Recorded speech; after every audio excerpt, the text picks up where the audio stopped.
అందరికీ నమస్తే. ఈరోజు చాలా ఇంట్రెస్టింగ్‌గా మారింది. ఈరోజు జరుగుతున్న అంశం ఏమిటి అంటే, మన భారతదేశంలో ముఖ్యంగా vice president elections.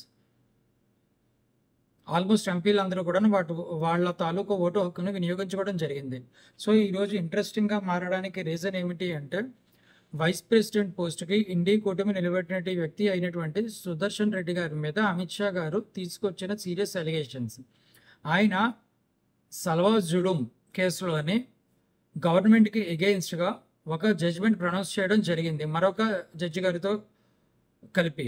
So, Amit Shah గారు చేసిన అలిగేషన్ ఏమిటి అంటే, ఒకవేళ సుదర్శన్ రెడ్డి గారు ఆ జడ్జిమెంట్ ప్రొనౌన్స్ చేసి ఉండకపోతే ఈ రోజున ఈనాటికి మన భారతదేశంలోనే నక్సలిజం అన్నది పూర్తిగా అంతరించి ఉండేది అని అమిత్ షా గారు చేసినటువంటి వ్యాఖ్యలు. అయితే దాన్ని కొన్ని మంది జడ్జెస్ డిఫెండ్ చేస్తూ సుదర్శన్ రెడ్డి గారిని చాలామంది జడ్జెస్, మాజీ జడ్జెస్ ఎవరైతే ఉన్నారో అమిత్ షా గారికి ఫర్గా కామెంట్ చేయడం జరిగింది. ఏదేమైనప్పటికీ అమిత్ షా గారు ఈ ఎలిగేషన్స్ తీసుకొచ్చి చాలా రోజులైంది. ఈ వీడియో చూస్తున్న చాలామంది, అదేవిధంగా మన భారతదేశంలోని న్యూట్రల్గా ఉండే వ్యక్తులు, ఇంకా రాజ్యాంగ విలువలు నిలబడాలి అని కోరుకునే వ్యక్తులు ఎవరైతే ఉన్నారో అమిత్ షా గారు తీసుకొచ్చిన వ్యాఖ్యల మీద చాలా ఇన్వెస్టిగేషన్ చేసే ఉండుంటారు. తెలుగు మీడియా ఛానల్స్ కానివ్వండి, నేషనల్ మీడియా ఛానల్స్ కానివ్వండి, చాలా డిబేట్స్ కండక్ట్ చేయడం జరిగింది. ఎవరి వాదన వాళ్ళు వినిపించడం జరిగింది. ఏదేమైనప్పటికీ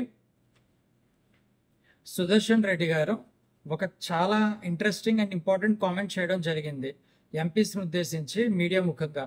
అదేమిటి అంటే, మీరు నాకు ఓటు వేసినట్లయితే అది నాకు ఓటు వేయడం కాదు, రాజ్యాంగాన్ని పరిరక్షించే క్యాండిడేట్కి ఓటు వేయడం.